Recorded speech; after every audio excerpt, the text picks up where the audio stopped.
Salut les amis et bienvenue sur notre plateforme. Les amis, ici c'est l'actualité chaud. Vous voyez un peu, nous parlons de la guerre en Ukraine, nous parlons de tout ce qui se passe dans le monde. Et là, aujourd'hui, je vais vous montrer une image de Vladimir Poutine, le président russe, l'homme fort du moment, qui allait dans les zones conquises à l'Ukraine. Il allait à Kherson, l'oblast de Kherson. Après, il allait dans la Donbass où il a rencontré beaucoup de personnes, les généraux. D'ailleurs, les amis, je vais vous proposer cette vidéo. Regardez cette vidéo de l'homme fort du moment, Vladimir Poutine. Une visite surprise, Anne, et beaucoup de questions. Oui, un déplacement qui n'était pas à son agenda et c'est une première depuis le début du conflit. Vladimir Poutine se rapproche du front. Le chef du Kremlin aurait rencontré des militaires dans les régions de Kherson et Louhansk. Récit de ce déplacement qui est vu comme l'événement du jour en Russie avec Nancy Rice. Pas de date, mais des images officielles, toutes fournies par le Kremlin et un communiqué. Le commandant suprême des forces armées de la Fédération de Russie s'est rendu à l'état-major du groupement militaire Dniepr. Le commandant suprême des forces armées, Vladimir Poutine lui-même. Le voici qui, pour la première fois depuis le déclenchement de son opération spéciale il y a 14 mois, pose le pied dans l'oblast de Kherson. Salut militaire, poignée de main sous les regards alertes de ses gardes du corps. Et c'est le commandant Mikhail Teplinski, originaire de l'oblast de Donetsk, qui l'accueille dans le QG du groupement Dniepr. Asseyez-vous. C'est important pour moi d'entendre votre opinion sur la situation. Vous écoutez, échanger des informations.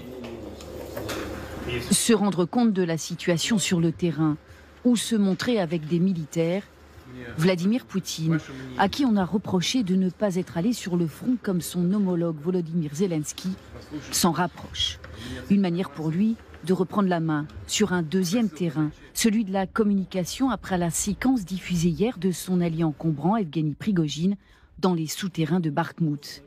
À la manière de ses kits patrons, Vladimir Poutine, lui aussi, sait reconnaître ses soldats, les remercier pour leur action. Et l'occasion est trop belle. Profiter de la Pâque orthodoxe pour se placer sur un troisième terrain, la spiritualité, en offrant des copies d'icônes ayant appartenu à l'un des hauts dignitaires militaires de l'Empire russe. La région de Kherson, occupée et annexée par les Russes, l'oblast de Louhansk, occupée et annexée également l'automne dernier. Ici aussi, Vladimir Poutine ne s'était jamais aventuré, mais le terrain est conquis. Le quartier général de la garde nationale Vostok et son chef Alexandre Lapine, un ancien de la guerre de Syrie, critiqué par l'allié tchétchène Ramzan Kadyrov après la retraite ukrainienne de Liman. Encore une occasion de s'affirmer pour le maître du Kremlin. Beaucoup de questions autour de cette visite que l'on va voir dans un instant avec Nevin Potros. Juste Magali Barthès, 2, 3, 2,5 sorties du président Poutine depuis un an de guerre maintenant. Et il était important pour lui de s'afficher sur le front. C'est vrai qu'on voit Prigojine absolument tout le temps, le patron de Wagner, au milieu de ses hommes. On voit Zelensky lui-même aller aussi sur la ligne de front. Donc voilà une première sortie. Et il ne choisit pas n'importe quel lieu pour s'afficher. Il va donc dans cette région de Kherson, tout près de la Crimée, pour bien montrer aussi à quel point ce sera un territoire qui lui appartiendra ad vitam, c'est ça le message qu'il veut envoyer. Et également dans cette oblast de Louhansk, c'est important aussi à l'heure où évidemment tout le monde parle d'éventuelles négociations. On voit bien que tout le monde s'agite en coulisses, des Chinois aux Brésiliens. Bon bah là, il vient dire ces territoires annexés, c'est bien des territoires russes. Nevin Potros, vous nous avez rejoint, vous avez pu géolocaliser le chef du Kremlin. Où s'est-il rendu précisément, Vladimir Poutine, et qui a-t-il rencontré ?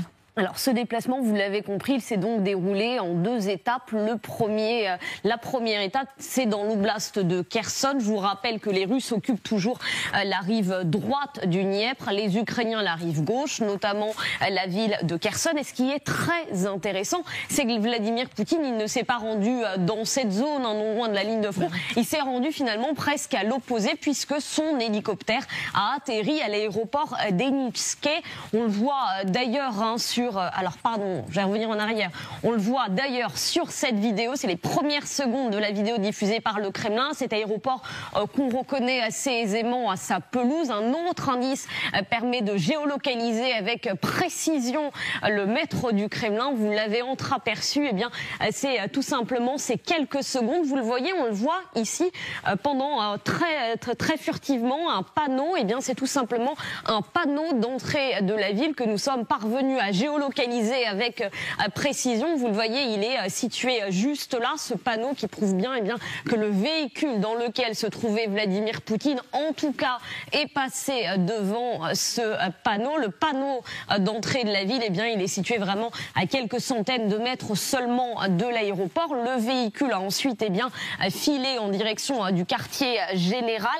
Alors là aussi, la vidéo le montre. On le voit, Vladimir Poutine descendre de son véhicule, direction donc le quartier général du groupe Dniepr. Il va rencontrer plusieurs personnes et là aussi, c'est très intéressant ce que l'on apprend dans cette vidéo parce que parmi les personnes que rencontre Vladimir Poutine, il y a ces deux hommes. Qui sont-ils? Eh bien là aussi, on est parvenu à les identifier. Il s'agit de Mikhail Teplinski, dont on vous parlait hier, et d'Oleg Makarevitch, pardon, je vais y arriver. Le premier, c'est le commandant des forces aéroportées russes, et très intéressant, le second, eh bien c'est lui qui a pris son intérim au mois de janvier. Ça a été pendant plusieurs semaines son remplaçant.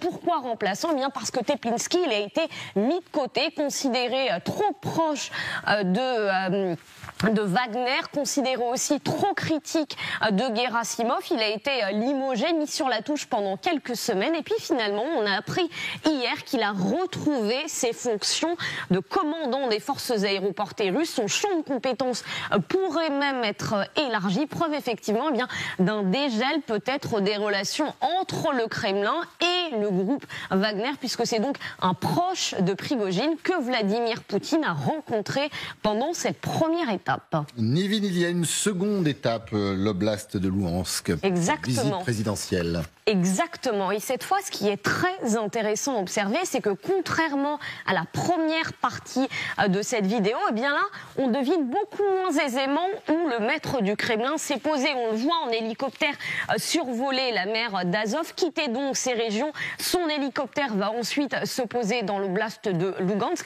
Mais cette fois, aucune indication qui nous permet d'identifier un lieu. Pourquoi? Eh bien parce que là, la ligne de front, elle est bien plus tendue. Les combats sont encore acharnés, contrairement à l'oblast de Kherson où le rythme des combats s'est quelque peu ralenti ces derniers temps. Et puis là aussi très intéressant, qui le maître du Kremlin va rencontrer? Eh bien là c'est une deuxième vidéo dans laquelle on voit cet homme de dos saluer le maître du Kremlin. Alors vous l'avez sans doute reconnu, c'est le général Alexander Lapine, dont on a beaucoup parlé dernièrement. Pourquoi? Parce que, eh bien, on pensait qu'il allait être limogé. Il a été extrêmement critiqué.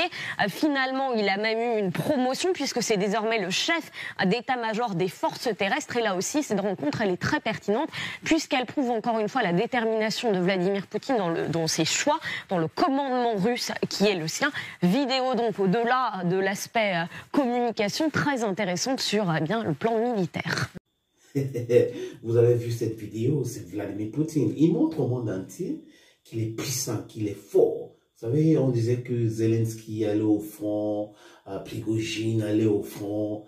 Aujourd'hui, il a choisi son moment, le bon moment, le moment où les pays du BRICS, Lula est allé en Chine, où Lula parle des paix, Lula demande ukrainienne de lâcher prise sur certains territoires, où la Chine a envoyé son ministre de la Défense le rencontrer déjà. Donc, il est allé dans ces différentes zones-là. Comme pour dire que ça appartient à la Russie, désormais c'est la Russie, on peut négocier sur tout, sauf ces régions-là. Mais je ne sais pas s'il est en train de préparer une offensive. Bon, de toute façon, on suit cette actualité. Hein. Nous, ce qu'on prend, c'est la paix, c'est important. La paix doit revenir parce que là, c'est pas bien de voir des gens qui sont entretués, mais ceux en face qui pensent qu'ils sont ils sont super puissants, ils peuvent influencer tout le monde, ils peuvent sanctionner tout le monde, doivent comprendre aujourd'hui que, hey, les choses ont changé. Les amis, à très bientôt sur cette plateforme.